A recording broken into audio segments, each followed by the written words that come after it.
Creber, aka Blue, and I want my Cutiemark.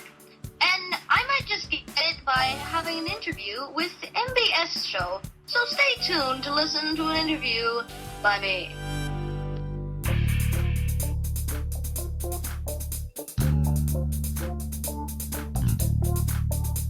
Hello and welcome to the MBS Show. I'm your host, Norman Sanzo. Joining me today is Daniel Anthony.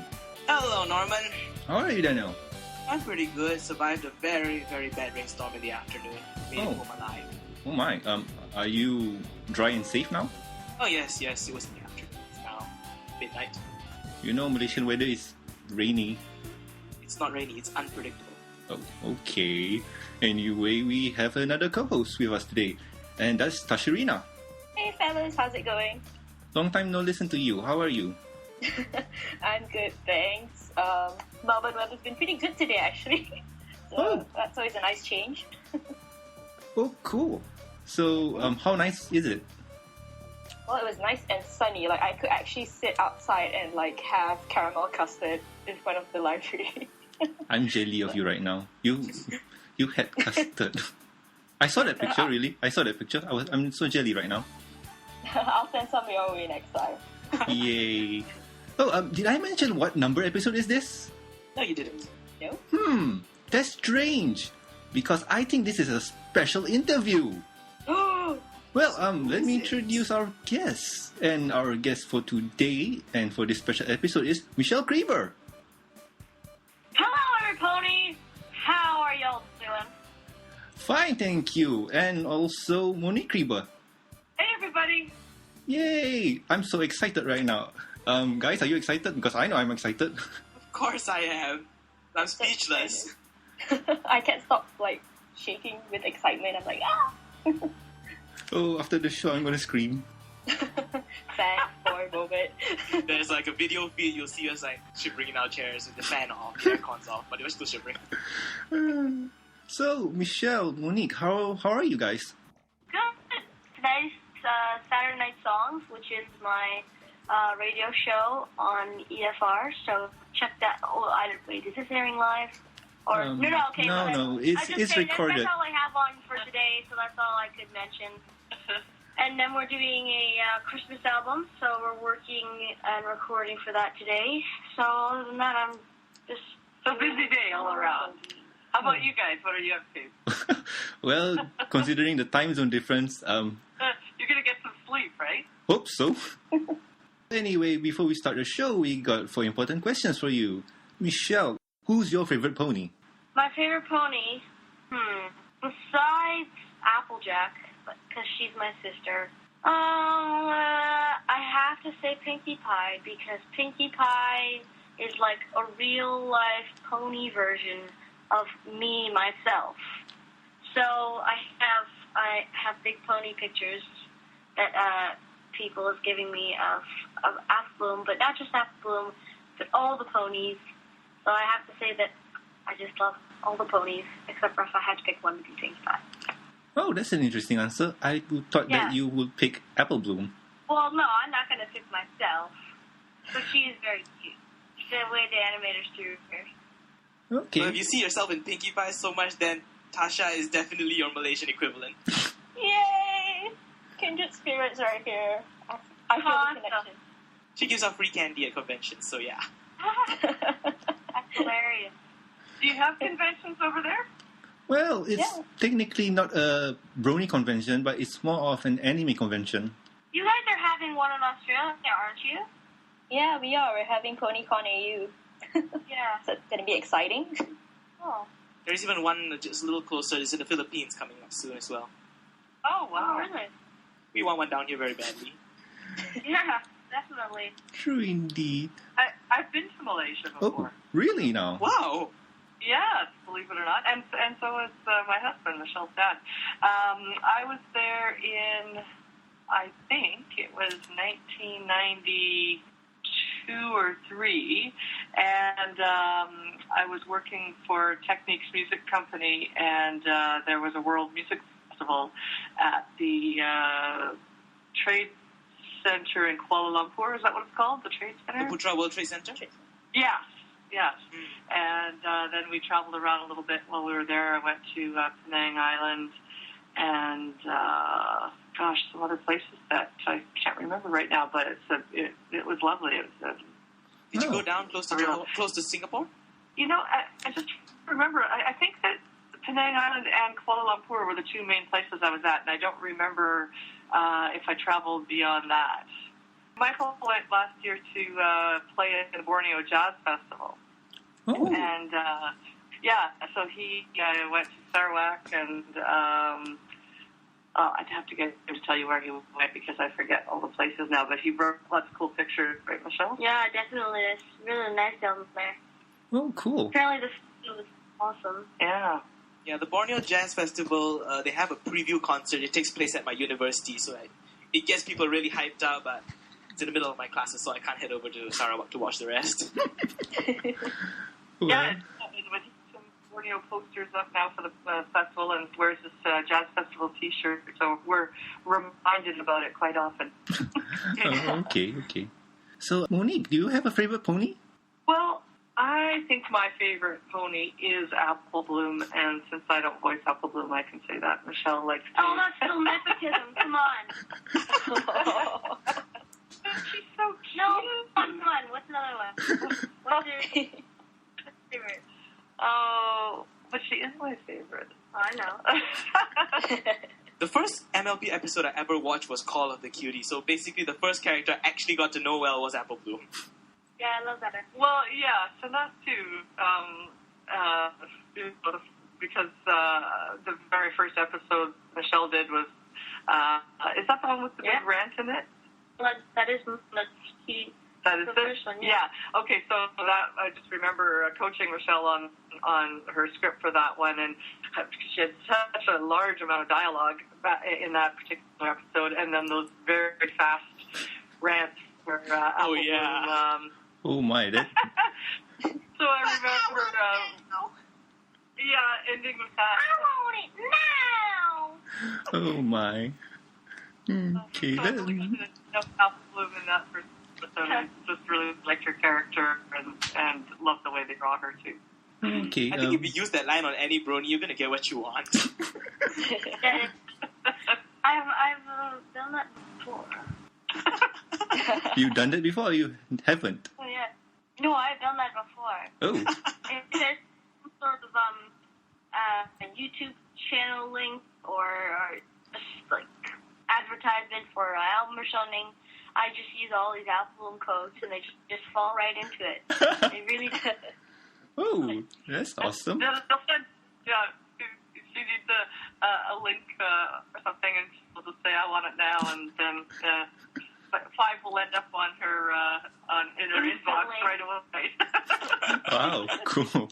Okay. Hey, I haven't Moving on to the next question. What's your favorite season 1 and season 2 episodes? I like Storm of the Century. Ooh. A lot of people overlook that episode, but it was a really complicated episode for the animator because there's so many hairspray in that episode. They animated each one to fly differently and do different things, so it looks like such a spectacular episode. And so a lot of people don't mention that episode, so I just thought I should give that some credit. I also have a little pink pear Sprite. I got it at EFR, Everfree Northwest. Oh, I think you might got that from the Bronyville guys. Yeah, anyway, I think it's so cute. Love the big eyes and the little tiny wings. And my favorite season 2 episode would be... Oh, definitely Cutiemark Chronicles. Cutiemark Chronicles. I'm trying to remember really hard. Isn't that season 1? Yeah, season 1 isn't it? Oh, is it? Oh, yeah. Yeah, it's towards the end. Oh, yeah. Hey, it's okay. It's okay. We'll fix it in post. But I like that episode. It's good. All the main 6, the little cute, the little small versions of them, the cutest thing I've ever seen. The little Rainbow Dash, you got a problem with her, just like this tiny little scruffy pony. And I just love that episode so much. So those will be your 2 it is cool. We It's allow cool. multiple choices. Yes, indeed. And then I'd say favorite two season 2s are part 2 of the wedding and then part 2 of Discord. Ooh. I like part 2s. Part 2s are always the best. Part 1s are like, oh, and the part 2s are like, no. Oh boy, it gets people hyped for what's coming next. And the dictionary joke. So, moving on to the next question. I usually ask this in a different way from my guests, but since you work on the show, so how did you heard about the Bronies? Well, that's a fair question because the Bronies were a shock to all SBAs. So basically, what happened was that about maybe like a month after the first episode of season 1 was released. No, I think it was more than that, but a while after in any. Yeah. And first of all, I got one email from my first fan. His name's Tim Grobner, and he said, "Hi Michelle, I don't know if you know what this is, but I am a Brony, and I absolutely love your voice of Apple Monique." And he goes on about this. I was like, "Wait, what, Brony? What is this?" And so, actually, I don't even think he used that term. No, I don't think he did either. I think he said I was a fan of the show, and then he said I'm 15 years old, and she said his name was a boy. I was like, wait, what? I was so shocked. I was like, that, okay. And then we saw the article. But then I was so confused because he sounded so nice and genuine. And I was like, but but like supposed to be for 9 to 10-year-old girls with little pony feet. Oh, okay. I'm not going to judge. But then I was getting more emails. I was like, okay, what is going on here? And then getting dozens of emails. It's like, what? So anyway, we were kind of freaked out. We weren't completely out of our minds freaked out, but we went and searched it on Google, and we found out that there's this, of course, a huge fandom called Bronies, and we were absolutely shocked, like all the rest of the A's. And so almost simultaneously, we called the other Cutiemark parents, and we're like, do you know what's going on here? And so we talked about this, and then we started to realize that these people are really nice and amazing fans. It's really amazing that you guys have built such a amazing community with our show. So we're really happy about that. And for me, it was there was the email that started to come in, and then I believe there was an article in a couple of there was one in John Gameshi did you guys that was a little bit later though. You guys probably don't know who John Gameshi is, but he is Canada's most popular one of our top journalists. Yeah. Well, he's got the most popular radio show in Canada. That came a little bit later. There was a couple of newspaper articles. I think there was one in our local newspaper, or maybe Sun or something. No, the national. There was a national one, and then there was. Well, whatever. Yeah, one in Time magazine. I think that's. Oh yeah. And then one day I was Googling something about Michelle, and I forget what it was, and I came across video on YouTube that I hadn't seen before, and it was just where someone had uploaded Hush Now, Quiet Now, the song that she sang in season 1, and was absolutely shocked when I saw that it had 500,000 views. Oh my. And what? And so then I spent a couple of hours reading hundreds of comments on it and looking at other videos were online, and anyway, so that was I remember saying to my husband, wow, I can't believe that this has that many views, and how did we not know about this before? But anyway, so that was sort of my first real life. My first reaction, certainly was a surprise, but I just immediately wanted to find out more and not decide what I thought, or that I thought it was unusual, but I wanted to just learn more. I'm very curious about people, and just really spent a lot of time looking further into it and speaking with some of the fans, and I've really enjoyed meeting many of them at conventions, and answering emails that come to me and things like that. So yeah, it's been fabulous. That's an interesting point of view. Usually we get from the point of view of the fan base.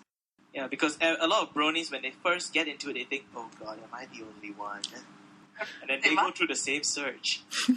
My next question is, what do your family, friends, and co-workers think about the fandom?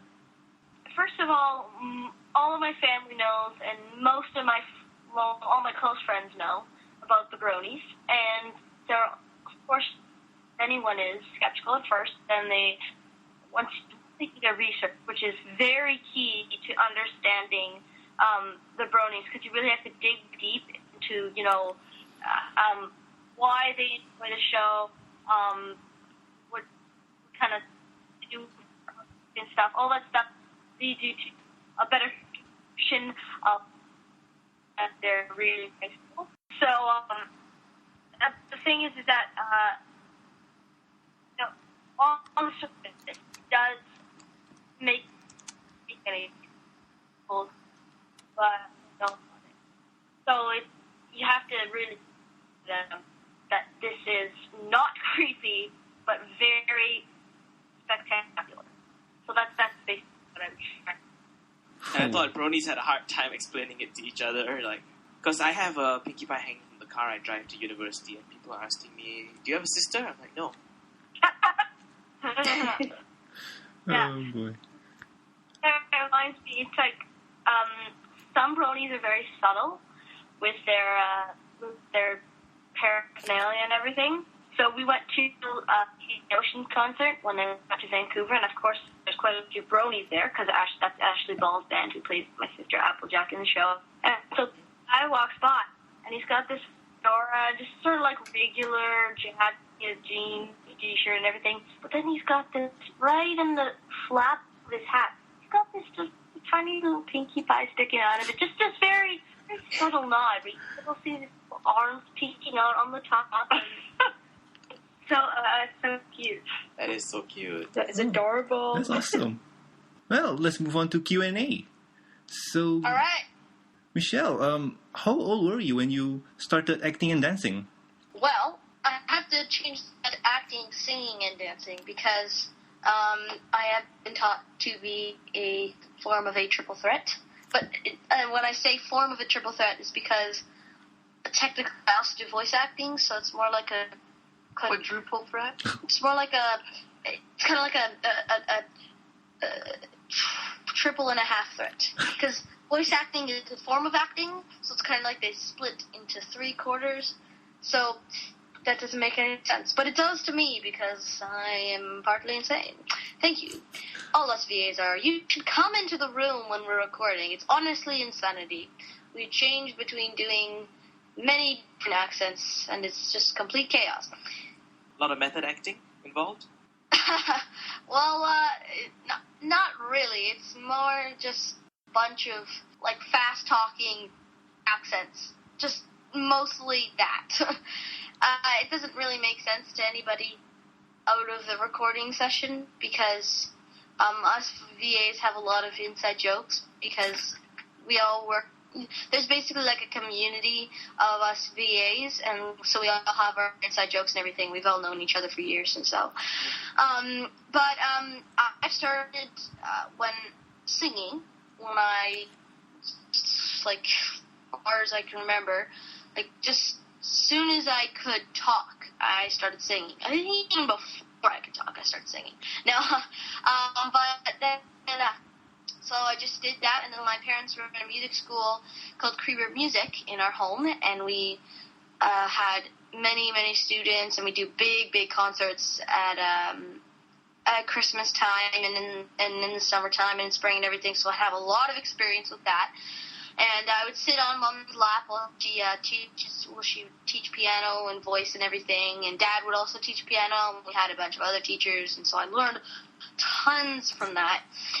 And then when I was 2, I started taking dance lessons, and then I stopped for a few years. But then, for the last 5 years, I've definitely picked it up, and I'm doing intense dancing. And then What was the question? Well, the Thank you, Mommy. Thank you. Well, thank you. the base question was, how old were you when you started acting and dancing? But it was kind of went into the second question, which is, have you taken any acting lessons and dancing lessons and singing lessons? Yeah. Okay, well then I'll once again answer Continue both on. questions while I explain. Well, I got into acting when I was about 6. I got an acting agent, and because I'm with the musical theater shows, of course they have many lines in them, and so I think I did a show with my mom, a musical theater show, before I got my first acting agent, so I think I did have some experience with that, but not like I had any experience in dance.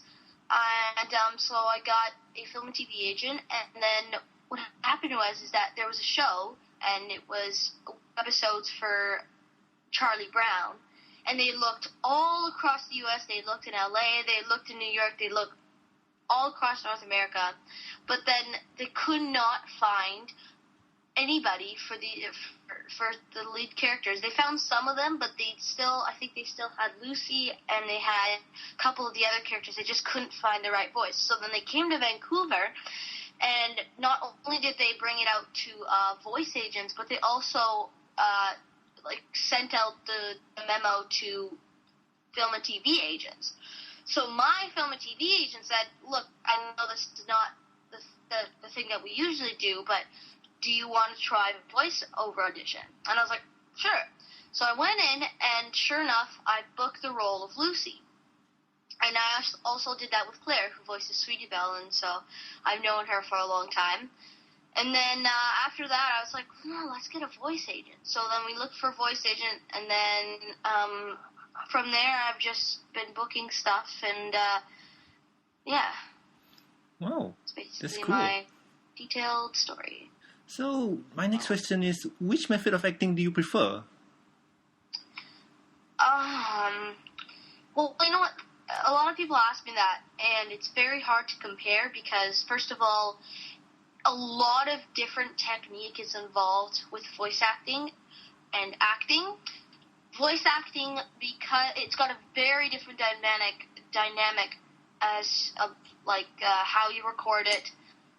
What's the type of tone in your voice? Like, for voice acting, there's many different accents, but there's still, for a majority of shows, it's cartoon, so you have to have more emphasis to make the story more interesting because it's more upbeat when it's voice acting, and film and TV is very, unless it's like Disney or anything, then it's more like on-screen voice acting. Film and TV is very down to earth and more natural, like it's real people, but because of technology, there's actually some voice projects, like if anyone saw Tintin, that it is voice acting like film and TV because it's so real and it's so natural. And I absolutely was astonished by that movie and actually thought it was an on-screen film. And then it started playing in the movie theater. I was like, wait, what? It's animation? Oh, gosh. I couldn't believe how... Yeah, I heard your reaction to that on your Saturday Night Songs show when you talked about your favorite movie. Yeah, so good. So good. I also had the same reaction. I thought it was a live-action film. Yeah, my current favorite movie, Hunger Games. Oh, yeah. That'll get a reaction right there. I have to disagree. Maybe in your favor. I haven't seen that many movies these days, so... Well, for me, I personally don't watch that much, but if I were to be the mainstream guy, I would say My Neighbor Totoro is a Japanese animation movie by Studio Ghibli. That's one, and I can't remember that much because I have this kind of thing in my head where I forget quickly. Oh, well, you know what? You guys are at the other half of the world, so we have different tastes because our difference in culture and everything. We probably have different movies playing and everything, but that sounds cool. I haven't heard of that. Western influence is very prominent here. I think a bit more than Asian influence is over there. Really? Indeed. I mean, I would say so, yes. Because a lot of our television network, especially our satellite TV, most of the channels they play a lot of foreign content. Really? So you guys get like Modern Family and The Office and everything? I think We so. have Fox, we have HBO. Oh, yeah. We actually don't have HBO in Canada. We don't Really have the now? hub here. Oh, well. That's we why don't we have. either, actually. That's why we have YouTube. Indeed. And they just recently started airing MLP on our local Treehouse. TV station, NTV. Yeah. Yeah. Treehouse is what it is here. Oh, really? Ah, okay. We actually do get My Little Pony, but not on the hub. Mm. Okay. So my next question is, I noticed on your website that you've been working with your dog Marley. How did that happen? Well, actually, I've been working with both my dogs. I have two little, one is a Yorkie and one is a Yorkie Poodle, which means he's 3/4 Yorkie and 1/4 Poodle. And that dog is Max, and then my purebred Yorkie is Marley. And Marley is 3, and Max is 5, 6.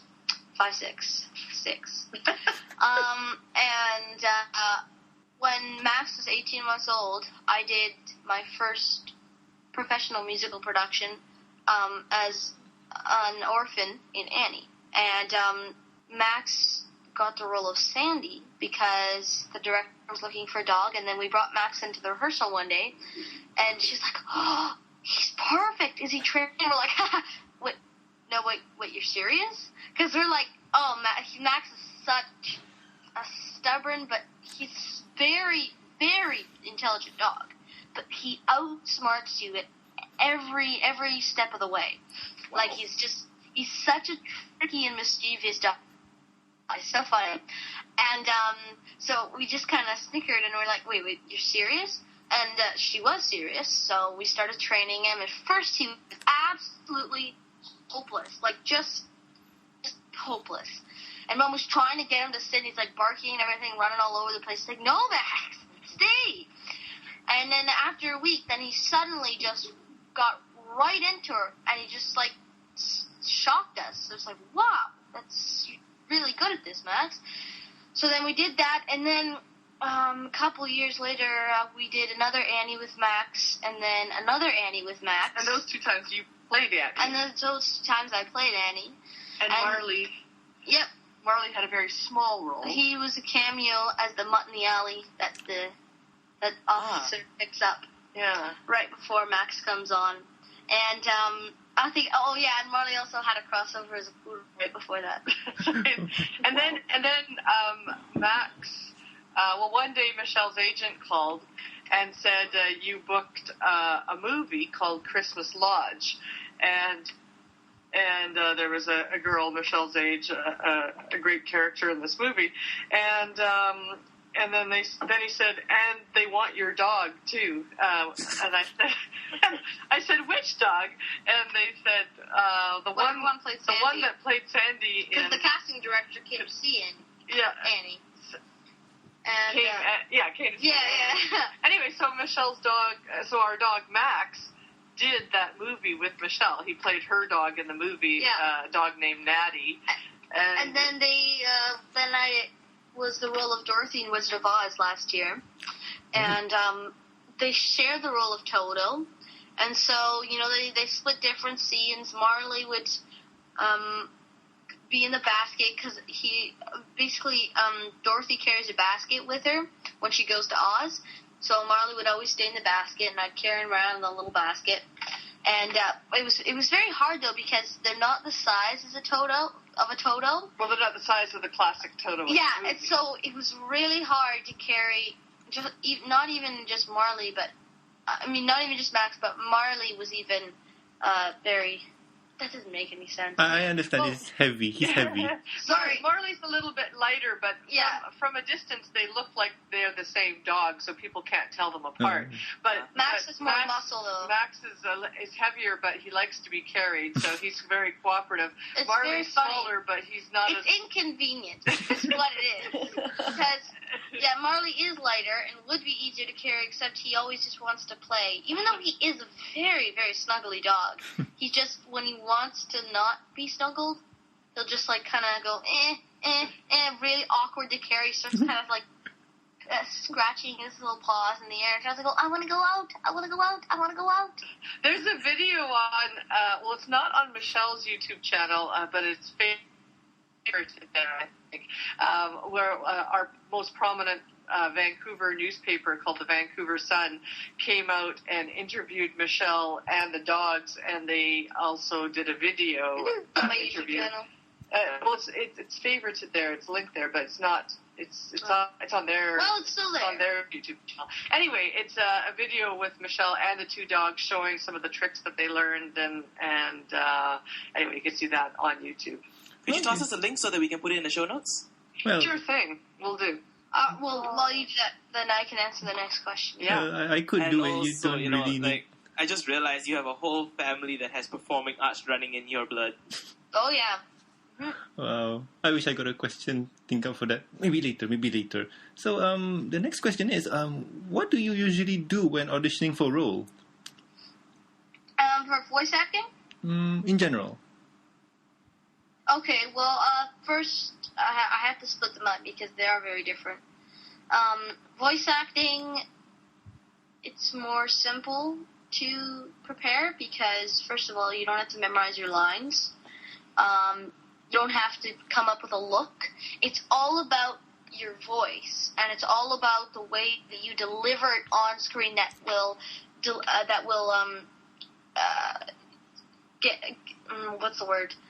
deliver it to the audience, because sometimes if it's a very subtle voice, it doesn't come across that well when it's all blurred in with all the animation and all the rest of the characters. So you really have to make distinct voices and really have a clear idea of what your character sounds like, the background of your character, even if it's just got like 5 lines. Still got to have something behind it. It can't just be shallow, you know? Yeah, and that's the same with film and TV, especially with film and TV, because you can really read it in your eyes. And film and TV, you do have to memorize the lines. You do have to come up with a look. You do have to put it, not just emotionally, but physically, you have to be there in the scene and connected with people that you're talking to. So, you know, how I prepare for it is they give you a description, a paragraph, a description usually for a character. So you really study that, and you have to really create the character with your imagination. And voice acting, especially with prelay, because there's 2 types of voice acting: prelay and dubbing. And dubbing is more simple because the animation's already there, you're voicing to the animation, but prelay is really depending on the VAs, because we are creating the characters from our voices. We are the one that's giving the character life, right? Not just the animation first. Oh, okay. The animation is added after us. So that is my description. So which one is used for MLP? Are you allowed to disclose that? Oh, no, it's prelay, yeah. Okay. So, I've asked a lot of questions. I still got some more, but let's move on to Tash. Oh, wow. Okay. I mean, and I switch right there. It's late for you, and I don't want you to fall asleep. I'm still here. I'm just really paying attention because this is like good stuff right here. Like a reporter taking notes. Yeah, I'm like, being inquisitive. Anyway. Scabby gums! I've got my fedora on right now. Oh, cool. So, moving on. My question is, Michelle, you've accomplished so much for someone your age. Is there still something that you'd like to do? Sorry, Oh no! sorry. Oh no! I was trying to find Oh that my link for you. goodness. And I Never mind. I'll try and find it myself. okay, go ahead, Michelle. I mean, I sorry, didn't go know. ahead. I didn't hear the question. Yeah, I'm sorry. You go ahead. That's why I'll ask it again. You've accomplished so much for someone your age, Michelle. Is there still something that you'd like to do that you haven't tried yet? Oh gosh, yeah. I'm only 13. I'm fascinated in so many things, and I'm a very inquisitive person. So I'd love to travel more. Traveling has been a big thing in my life. Traveling a lot, but only in Canada, the U.S. Been to Mexico quite a few times, but I haven't actually gone out of North America. I've also gone to Alaska, which is part of North America, but that's all. I haven't expanded from there. Well, and Hawaii does count as North America, so Yeah. even though it's technically off the continent. I'd love to go to Europe. We were actually going to go to Europe, but then we had conflict, so we couldn't go. But I'd love to go see Acoustic Brony there again. That'd be fun. And of course, I'd love to go to Paris and Italy and Rome and all those places. And Malaysia? Yeah, come down to Malaysia and we'll welcome you with open arms. Yes. Free tour. So basically, that's something I could think of in the next couple of months after Christmas. But for my entire life, good Lord, I can't. I have no idea. Michelle Creber's world tour. The possibilities are Would be endless. amazing.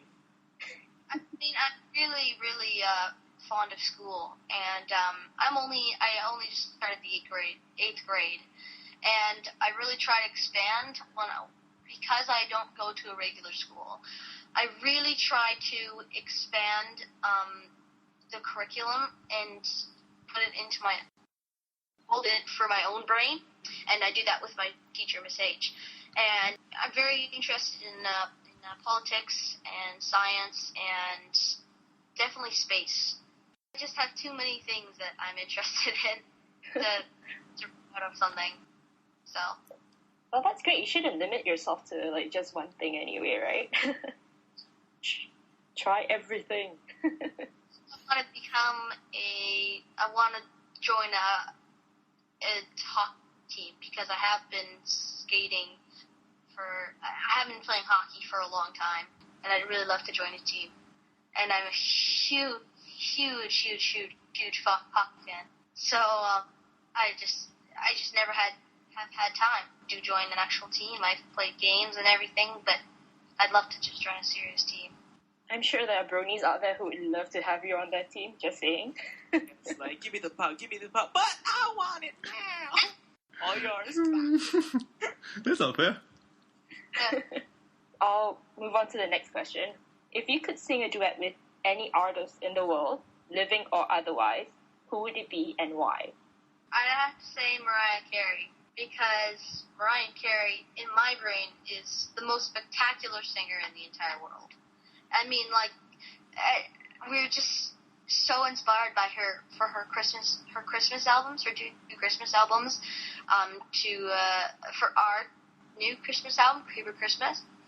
And I remember we were just listening to this one song. What was it? Oh Holy Night. Yeah, that's it. And she does this thing at the end where it's "Oh night," and then instead of it's like 2 octaves up there, and so instead of going one octave up, she goes 2 octave up, and it's literally like that's one of the highest keys in the piano, and and there's a recording of her doing that live. It's perfect. Like it's sensational how she's able to do that. And she can still melisma while at it. Yeah, that's why I would want to do a duet with her. Oh, that'd be amazing if you could actually get that together somehow. Actually, what's your voice part? Are you a soprano or an alto? A lot of people ask that kind of thing. What kind of style do I do? What type of tone is my voice? It's like, I don't know. I do many different styles of thing, and that's one of the things that I like to bring into my. That's what makes me so. Because you have to stand. Yeah, up. she can sing both soprano and alto. Yeah. So Wow. If there's a category for belts, that's me. Also, Michael Jackson was still alive, I would want to do a duet with him. Because, Michael Jackson, what else could I say? No words are needed for that. And just one more question from my part. What's one of your most memorable memories from the My Little Pony experience so far? What do you mean? Like, in recording it, or in the fandom, or something that's happened? Just like in the fandom, like the whole thing that's happened, like just anything that, stands out for you. There's just so many things, so that's the thing. I remember something that happened at Cutiemark Gardens, and there were, I'm sorry? There's the auction. Oh yeah, the auctions were amazing, and me and Peter New and Lee Tokar and Andrew Francis auctioned off a hug from all of us, and it actually sold for $300. Whoa. I heard that. I heard about that. And so that was... And your very, very first CD sold for $300 as well, in Seattle, Ooh. yeah. Yep. The Evergreen Northwest for the Seattle Children's Hospital. Mm-hmm. Wow. And, Yeah. And at Canterlot Gardens, something happened that really was unbelievable. There was a vendor there, and his name was Citra. And we'd known him from EFNW. And Citra 360, the artist. yes, and he did very well on his stand, and he sold almost every single thing of his stuff. And then he went to the washroom, and he had $2,000 in his fanny pack. Took off his fanny pack, put it on the hook in the bathroom, and then left. Ooh. And he put it in there, and then he realized about 15 minutes later that he did. And he's like, oh my God, where is it? So he ran back to the washroom. It wasn't there. Then the next day, he went to Lost and Found, turned up every single dollar intact. Every single dollar. That would never have happened if it wasn't. Comic-Con and stuff like that. Yeah, Something would have got just thought it it right away. So amazing and wonderful that it was returned. Of course, he went through a whole day being strapped on because for whatever reason it didn't get turned in the first day, or it didn't make it back to the front, whatever. And then the next day it turned up, and all of his money was there. Wow, losing $2,000 is... Oh my, I can just imagine how he feels. Yeah, it would have been really crazy. Yeah. But, I mean, part of it is actually the guilty conscience of picking up such a big value. Like, just a couple of days ago in university, I was buying a drink from a vending machine. The drink came out and so did a whole huge bag of coins. And I was like, I can't keep this. Is it right? Yeah, Wow. because it's coin operated, so it's like the machine just jackpotted me, and the drink came out, and a whole bag of coins just dropped out about 20 ringgit. God. And I was like, I should turn this in. I have to turn this in. I can't keep this. Oh, well, good for you. I was just going to say, and, like, you can imagine, Citra, it's not just like he had $2,000 and he lost it. He had $2,000 that he made from his very precious artwork that he must have worked so hard on. So if he didn't get that money back, it just would have been a complete waste of his time. And I would just feel so bad for him if it didn't turn up. That would have just been horrible. And so that's really a standout story for me. Thank you for sharing that. Yeah, thanks for that. Faith in humanity. Indeed. And I think I'll let Dan ask you the next few questions. Right, thanks, Tash. All right, similar to Tasha's first question, saying that, what would you like to do? I'd like to ask, where do you think you'll be in probably 10 years' time? Would you want voice acting to be your major profession? I mean, you don't have to answer if you're not comfortable with it. No, I'm not comfortable with it. It's just I really don't know what I'm going to be doing in 10 years because, you never know. Voice Probably several things still, yeah. right? And, like, acting, all voice actors, unless you're on The Simpsons or some huge show like that, usually VAs have that's not all they do. It's a very fun thing to do, and I really do love it, and a lot of people, it is their main passion, but usually they do have another job or another main job, and I do take film and TV and singing just as seriously as I do voice acting. So right now I'm focusing on my singing career because that's what's busy right now. There's not much film and TV in town right now. But singing is... Like, once you're popular in one of those things, you can do all the rest. So right now, singing, my albums and everything is the thing that has the ball rolling right now. So, if you build that up, then you can attach all the other stuff and get everyone connected into that, right? So it's basically, if I become popular in one thing, then it's all the other stuff, right? Cool. So, here's... I hope to be still singing, hopes to be dancing professionally, hope to be doing a lot of film and TV, and more voice. Oh, all right. So I'm just going to ask you a bit about the Brony community. And you've been working with a lot of Brony musicians, and other than Andrew Mandaponi and Living Tombstone, who else would you like to work with who's within the Brony community? Well, also I have worked with Acoustic Brony, Ed and Jimmy. And we did a performance with them at EFNW. So I just had to mention that. I'd love to work with people like Silverhound, Microphone, Toaster, Wooden Toaster, Alex S. I would love to do something with him. And then... He's already done something with your voice with the Sweetie Belle thing. That's right. Yeah, there's so many great musicians in the community. No shortage of inspiration there. I mean, Silverhound is one of my biggest inspirations as well. Have you heard of Black Griffin? I have, actually. Yeah, that's another one. Oh, cool.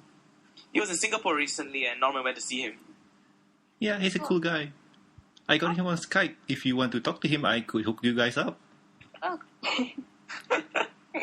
Norman has a lot of celebrities on Skype. No, I don't. I just like what he did. He did the Proud to Be a Brony song, and I just want to see what he can do with Michelle, because, oh my. Yeah, we have to check out more of his stuff. Yeah. Since actually you're quite close to the target demographic of My Little Pony, how does it feel to be involved with the show? Because, are you the youngest voice actor on the team? Yeah. Claire's 5 months older than me, and Maddie's 16. She just turned 16, so she's older than both me and Claire, who are 13. And, we are definitely the youngest on the show. It doesn't really change anything. Has anyone who is within the target demographic of about 9 to 10-year-old girls approached you before, or did a shout-out for you or something? I definitely have.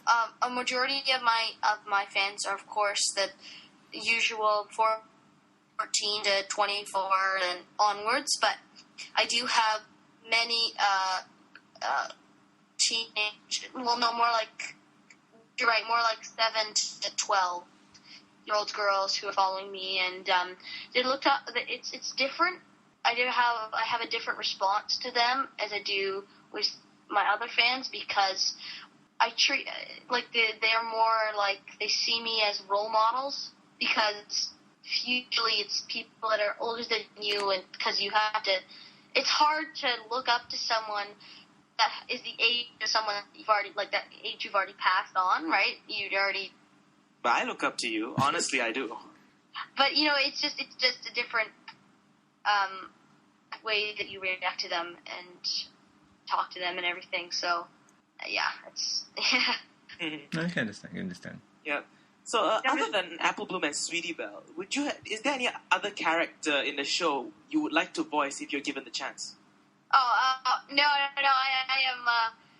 I am very happy to be working with the people that I do get to work with, and we're all very good friends, and definitely, especially people like Tara Strong, Tabitha St. Germain, Ashley, and Andrea. Those are my main, and Nicole Oliver, and Lee, and Peter, and basically everybody. And Kathy. They're all so amazing, and I remember the first day I came, they'd already all known each other, and so I kind of worked my way into the community, and they just welcomed me with open arms, and it's just they're like aunts and uncles to me, technically. The last one from me would be, have you watched past generations of My Little Pony? You know what? I actually haven't. That's something that actually no one's asked me about, which is a good question, actually. We're friends with people who voiced some of them. Yeah, older Lelania characters. Lindbergh, she was a voice on the second My Little Pony. Yeah. And I think I've come across a few tiny little things, because the first time I searched My Little Pony, I remember I do have this memory in my mind about almost 3.5 years ago, almost 4 years ago. Andrea, I think that was the second episode of like season 2 we were recording, and she said, "Hey, Michelle and Claire or somebody else, check out. You should go watch the episodes." I was like, "Really? You can watch the episodes? I didn't know that they're out." So she says, "Yeah, let's go and search My Little Pony." So I went and searched My Little Pony, and I went there, and I was like, "Wait, that's not the animation for our show. I'm pretty sure."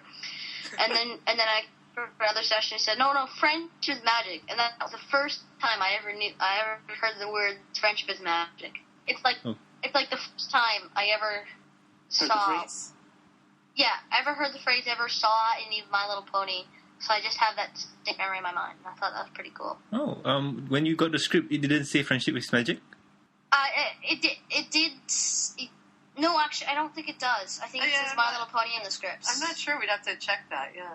I think it says My Little Pony in tiny little letters, but it's just like to hear, you know what I mean? It's just to hear it, and it's just a memory, you know? Oh.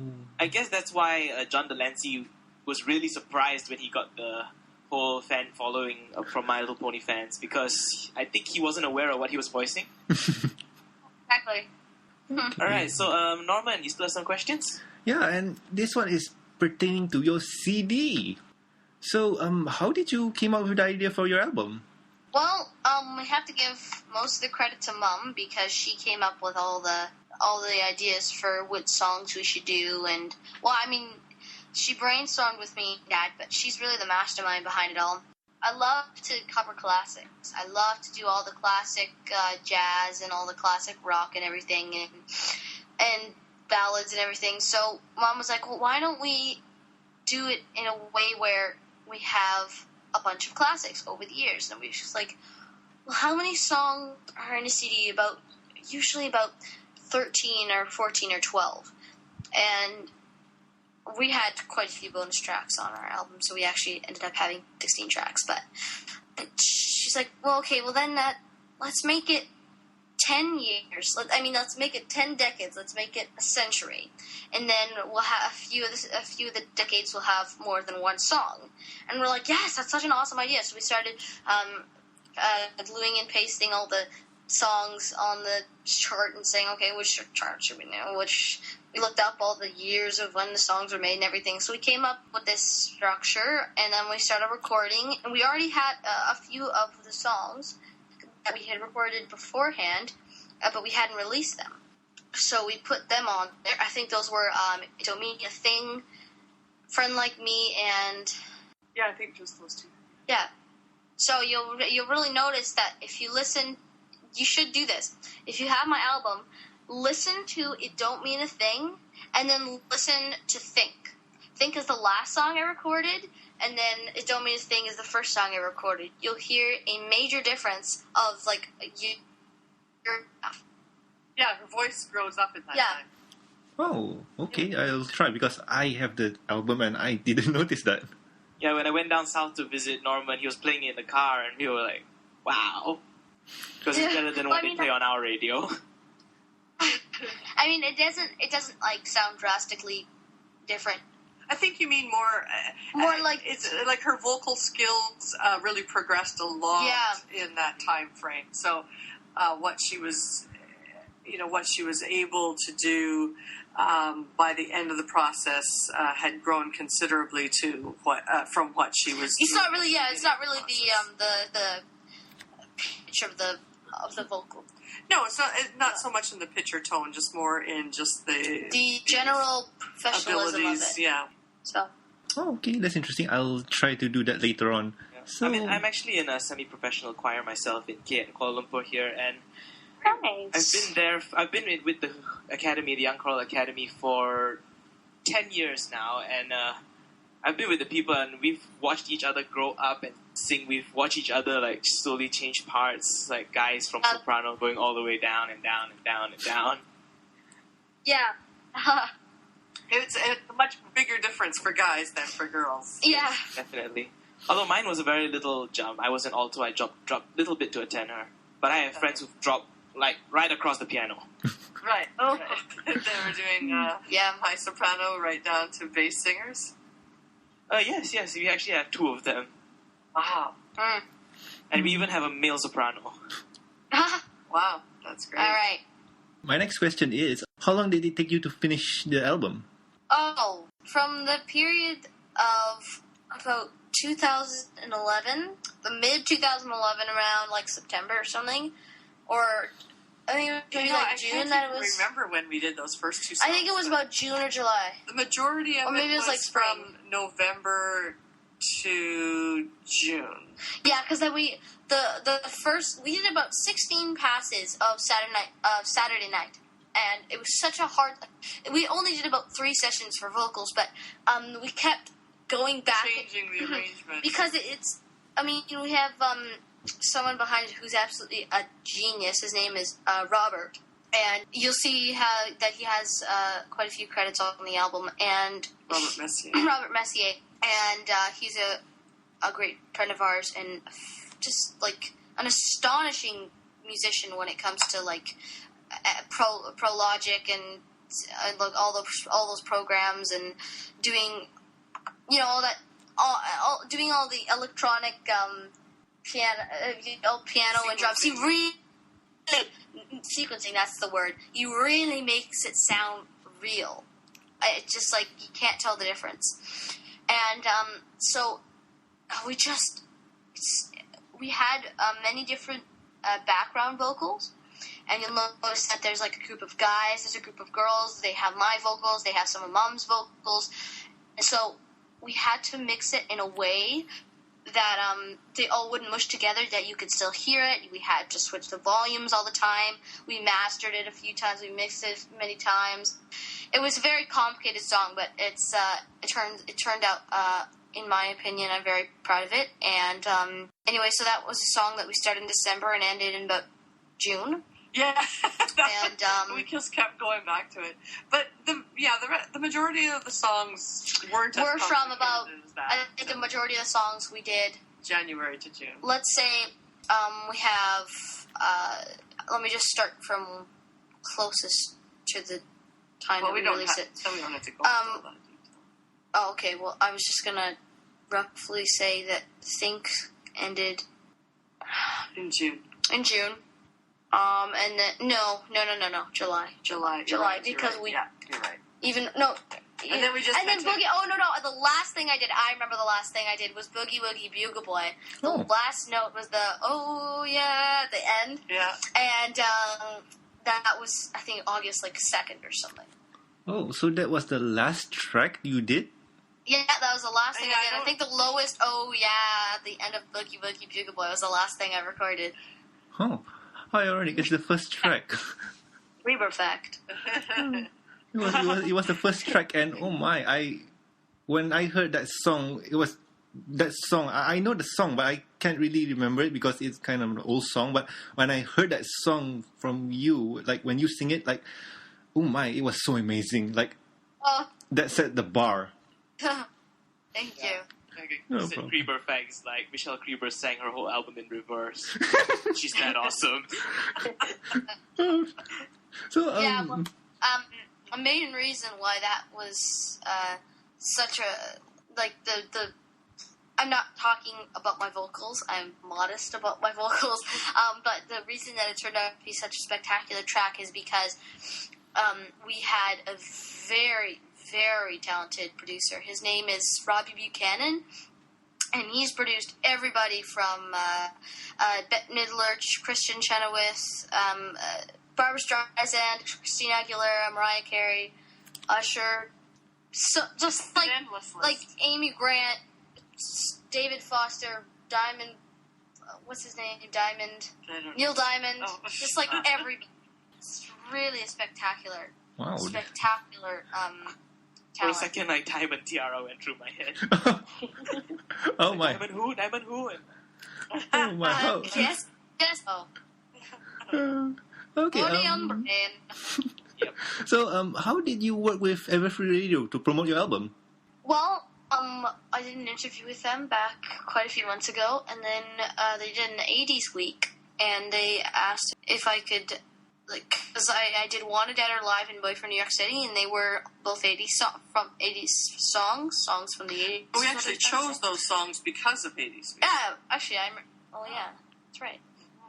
And so that's how we actually to got- Mando Pony. And who produced those tracks? Well, I you produced produced the those tracks, but but he created he the arrangements. created Yeah. the arrangements, right? And then after a few weeks, I don't know how we started Saturday Night Songs. How did we start Saturday Night Songs? I think it was Final Draft's idea, and he just suggested that since we did a couple of things like that it'd be cool to release one song a week, or as they were available, while we were working on your album, and we thought that would be a fun idea. So we gave it a try, and then now we're doing another album, so we're carrying on. So yeah, it was his idea, and we talked about it and liked it. So we've been having a lot of fun. That's cool. Well, most of my questions are kind of dated, but now that your album is out, will you still be doing Saturday Night Songs? Oh yeah. We still do Saturday Night Songs because there's a new comedy show that will be released on my YouTube channel, and it is called Speedy and Stretch. Now, if you know what Speedy and Stretch is from our promo and our sequence, title sequence, you might be going, man, it looks so exciting, but what is it? Well, today, we will be releasing a Speedy and Stretch official trailer that will give you a little more hints of what our show will be like, and it gives you a rough outline, which will be very good, and that was created by Mando Pony. And it involves clips from the show, and including a couple of special guests. yes. Oh, this is going to be interesting. You heard it first on the MBS Show. Wait. Yeah, the problem is an episode comes out late, so I wish we were live. And also, guys, Oh, Speedy and Stretch, if you don't know this already, it will be very much featuring Mando Pony and also Claire Corlett, who, if you watch a show called My Little Pony, she's the voice of Sweetie Belle. Oh. Yes. I don't know if you do watch that show. I mean, it's not very popular. It's kind of a low-key show, something about my little donkeys. No, that's not right. My little horses. No, my little mules. No, that's not it. What is it? I think it's around 8 a.m. here, so I don't really watch it that much. My little bronies. That's it. My little bronies. Got it.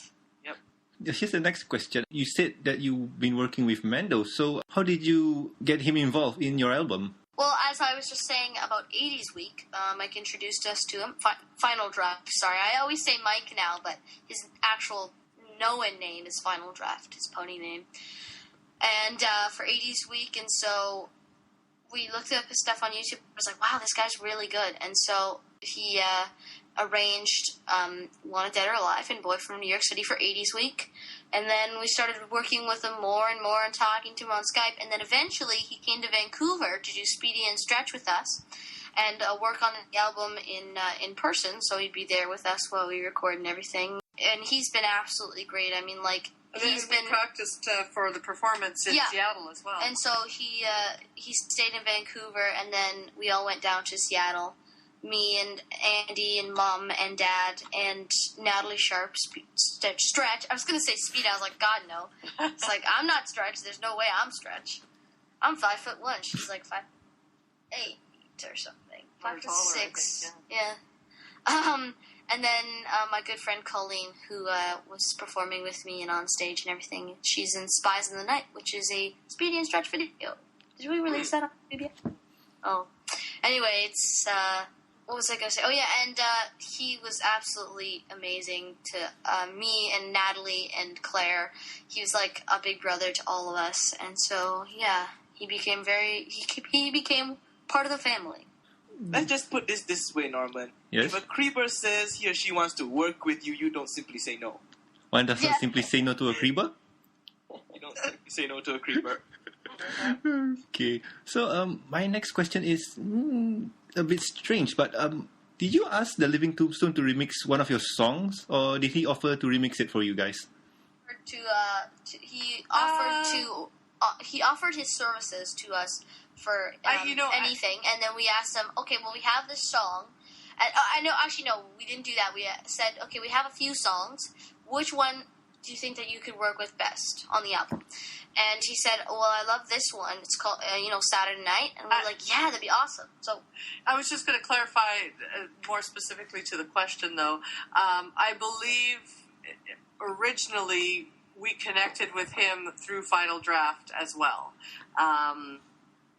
So I don't remember whether I wrote Living Tombstone first or he wrote me first, but I believe the connection had already been made through Final Draft, checking to see whether we were interested in working together. Oh, okay, cool. Because I heard the track, and when I first heard it, I know this style. Who is this person? Because I got the digital copy first, and it didn't credit it to anybody, the digital copy. So I was scratching my head. I know this style. Who is it? Yeah, and we did totally work together on that remix. I provided him with clean stems and the vocal tracks, and we worked together on the arrangement and that kind of thing. So it was it was a very collaborative effort once we decided to work together. Okay, awesome. So, my questions are dated. The next question was supposed to be, will you make another album? But obviously you will. So, mind talking about your next album? Sure. It's called Creber Christmas. And, why don't you explain it, Mom? Because you know what? You are the person that has really the brains behind this. The reason is I want Mom to explain it is because she has the best way to advertise it. There we go. I've seen the Indiegogo project. It looks really promising. Yeah, well, and so it's going to be similar to Timeless in that concept that it will cover a lot of different genres, and from some very traditional Christmas music up to some very current sounding Christmas music, some jazz, some pop, some rock, some... We try to please everybody's like. Yeah, I'm trying to think. There's at least another style in there that I'm missing right now. And also, well, it's not just trying to please everybody. It's that we ourselves really like a lot of styles, and I like the idea of not having to decide. Not limiting ourselves and not having to decide on a genre. So anyway, it's going to have a big variety like that, and it's well underway, and we're really excited about releasing it. This particular album is going to be, all three of us were on Timeless, of course, but it's Timeless is Michelle's album. This album is a family album that will have all three of us. And Michael has his own albums, and I have an album, and Michelle has an album. So it'll be really nice to do something where we're doing all three of us together like that. So, but I need your help. There's a website called Indiegogo. That's INDIE go.com, and then you can. Should I explain this? Well, we just have an Indiegogo page where we're doing pre-sales for the album, which will help tremendously with getting it out in time before Christmas.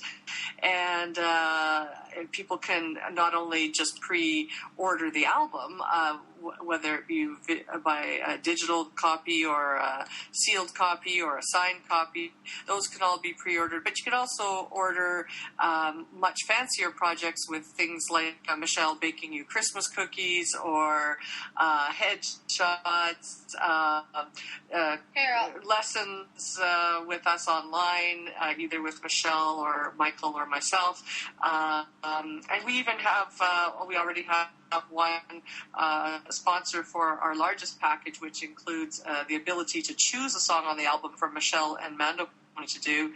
And so here, this is I'll just kind of skip some of the product. There's about 12 packages that you can choose from. Yeah, and they range from $5 right up to $2,500. So there's a huge range.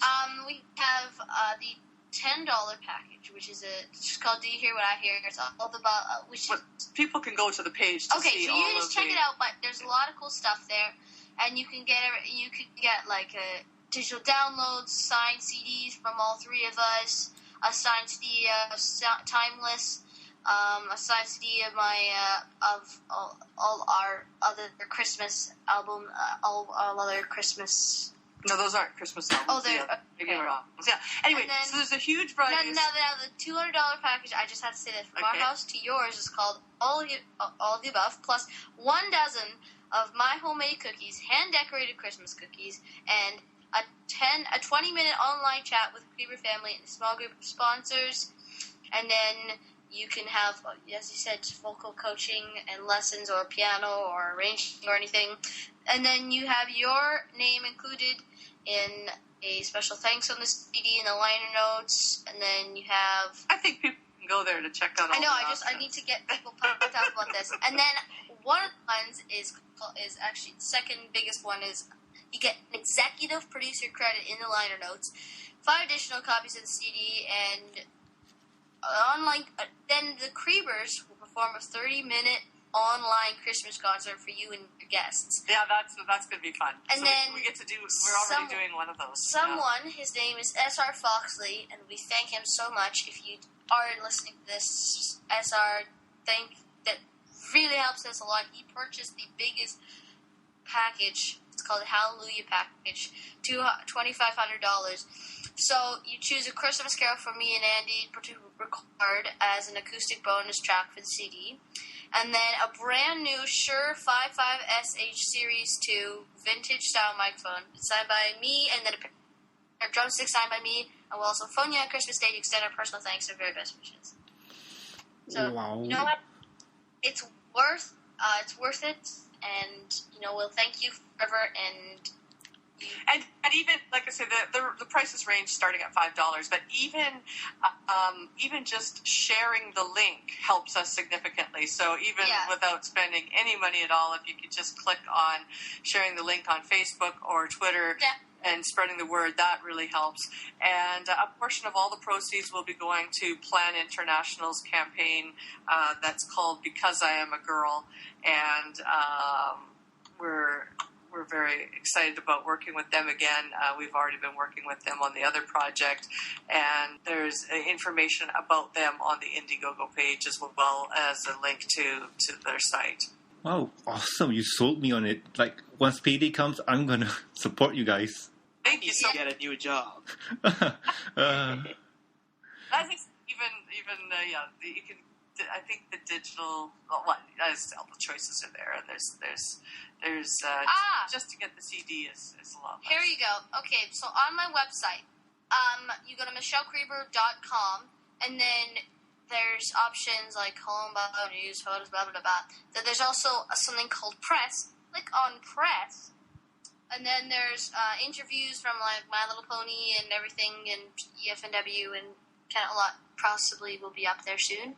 And then if you go down to the Wizard of Oz Footlight 2011 previews... Are you talking about this? Then you can find the Toto ×2...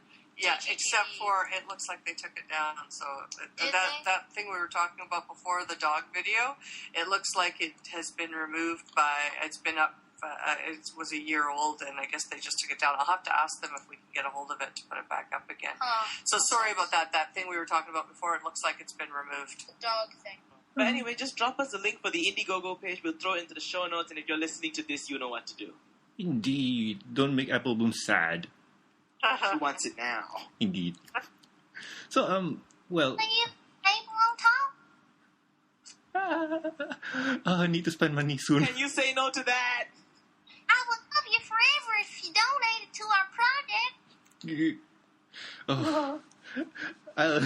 I'll do it tomorrow. Oh gosh. Oh well, interesting that you did Apple Bloom. So how did you develop the voice for Apple Bloom with the Western accent and all?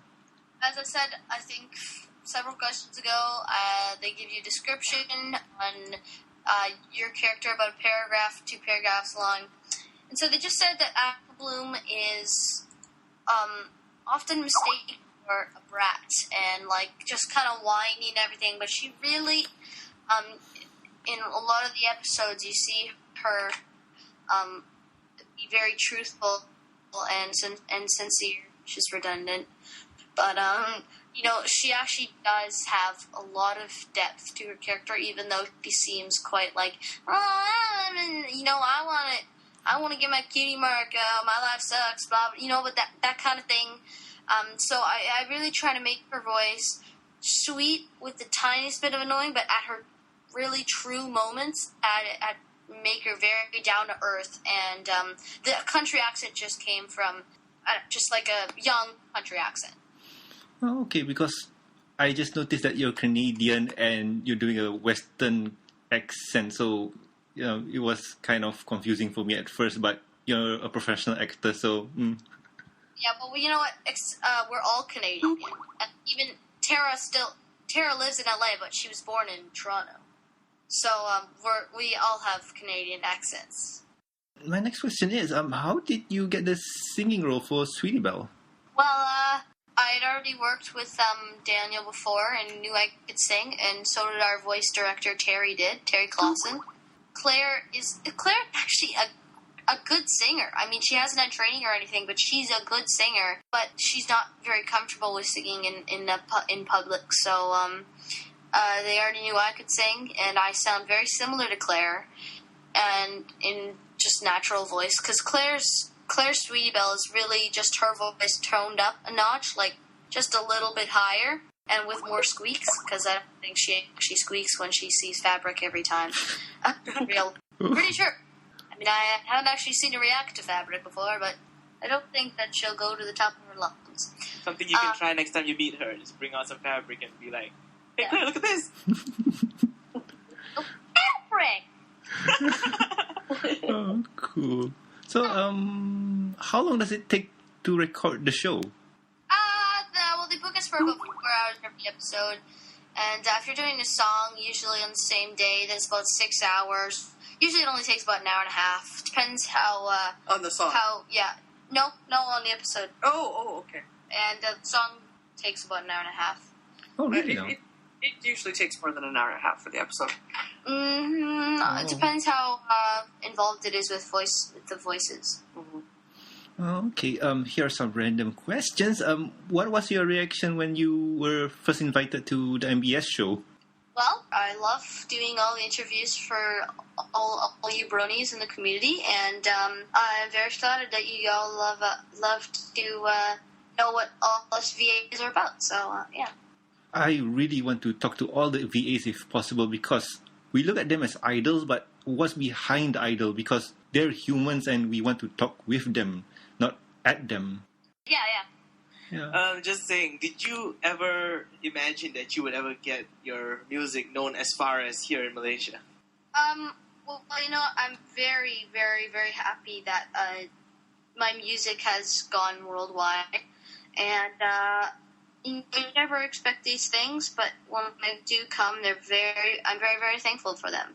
Okay, cool. You're welcome. Because I think I bought all your singles at first, because the Saturday night songs were stuck in my head. Yeah. And after buying all the singles, you came up with a digital album, and then like, oh my god, I need to buy this one.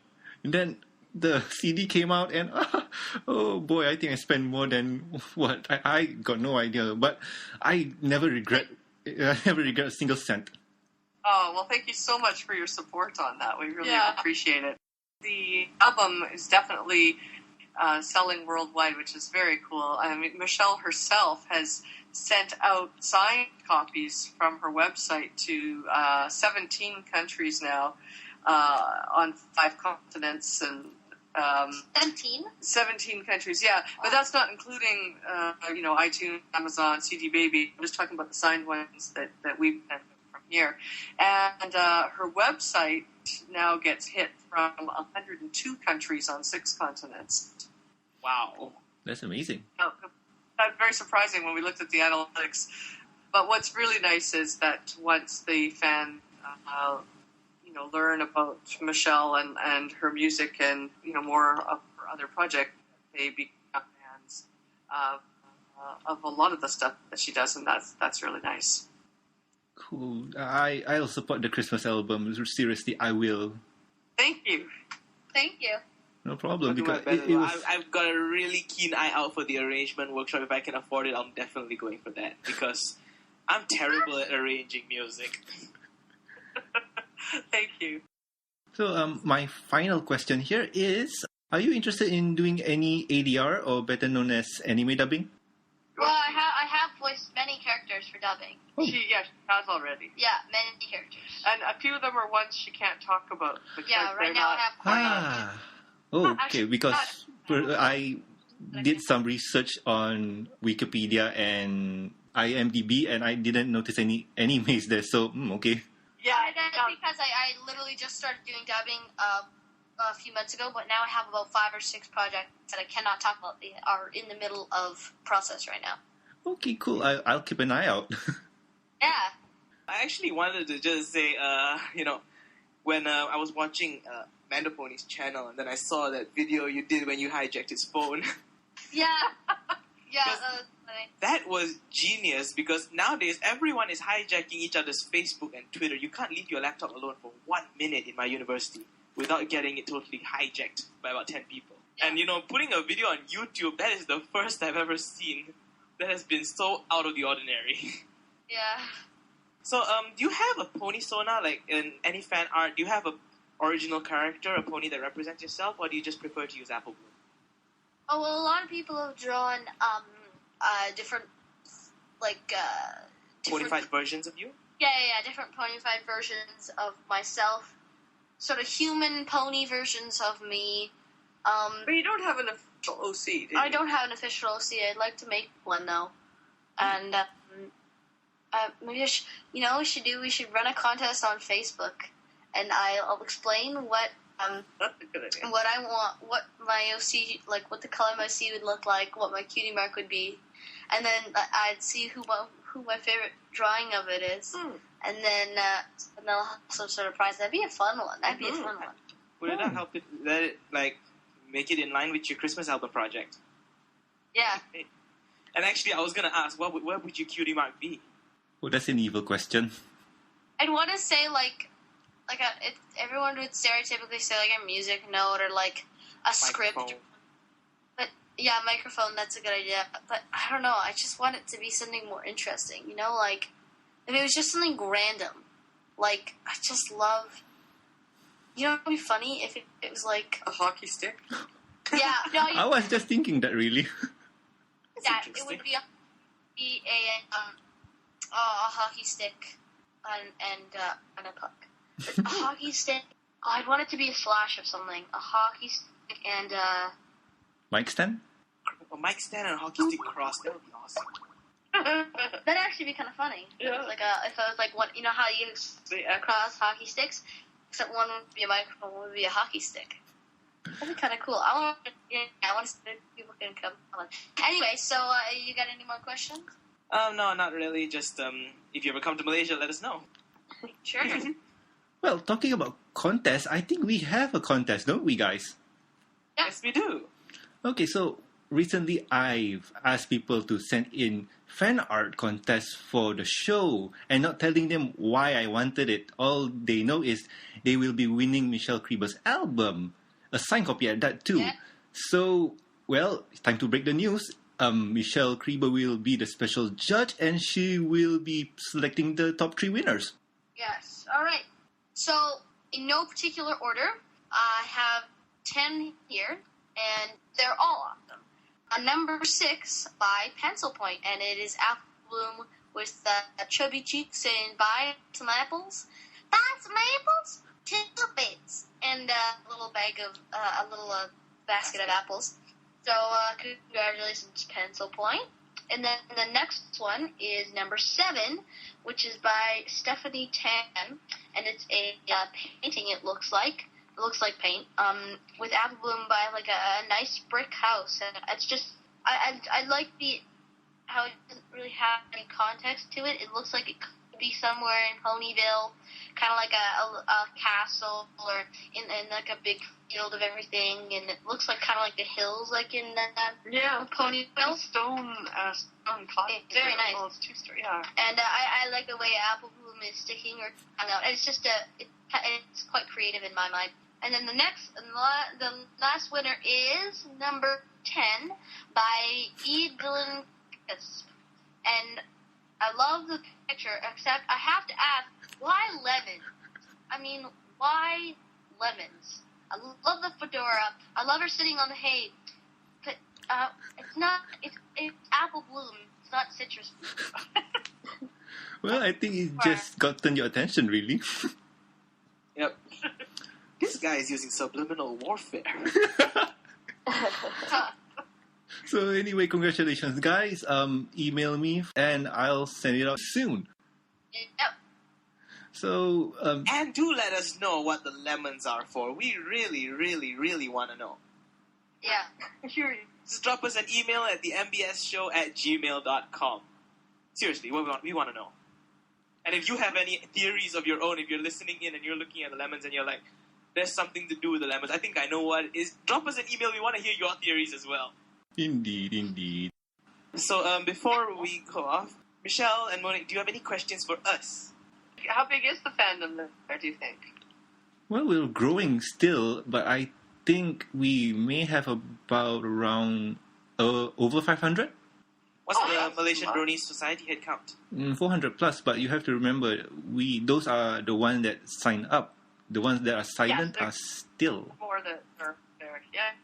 Well, that's very cool. It's thank you so much for reaching out and inviting Michelle to be on the show. We would love to get to that part of the world sometime soon and do some traveling there and meet some of the Malaysian bronies in person. Well, it'll be our pleasure to escort you around Kuala Lumpur and wherever you go. I'll make it my mission just to go and visit you guys. Airport pickup, everything. Oh, thank you. We'd really appreciate that. And it's been a great honor having you guys on as well. Indeed. Thank you so much. Yeah, thanks You're for welcome. everything. We really appreciate it. Okay, no problem then. So, guys, shall we end the show? Yes. That's right. Yeah.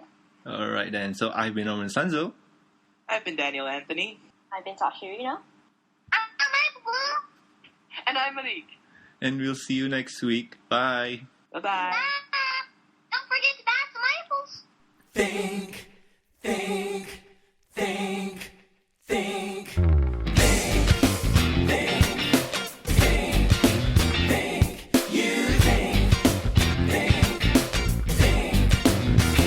You better think about what you're trying to do to me. You old think. Let your mind go, let yourself be free. Let's go back, let's go way back when. I didn't even know y'all, it could have been too much more than 10. Just a child. I am not psychiatrist, I ain't no doctor with degrees. Well, you don't need too much IQ. See what you do to me. You better think. I think about what you're trying to do to me. Think. Let your mind go, let yourself be free. Freedom.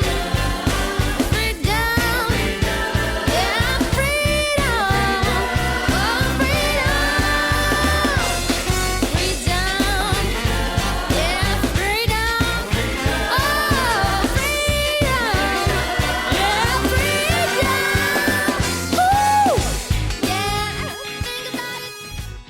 So, if you would like to purchase my album in any shape or form, you can go to my website to order a signed copy, and we will send it to you. And you can either have it signed by me, or me and Andy, or me and Andy and Stretch from Speedy and Stretch. And then you can go to CD Baby to get a hard or digital copy, as well as Amazon, same thing. iTunes, you can only download it digitally, and then Google Play, same digitally.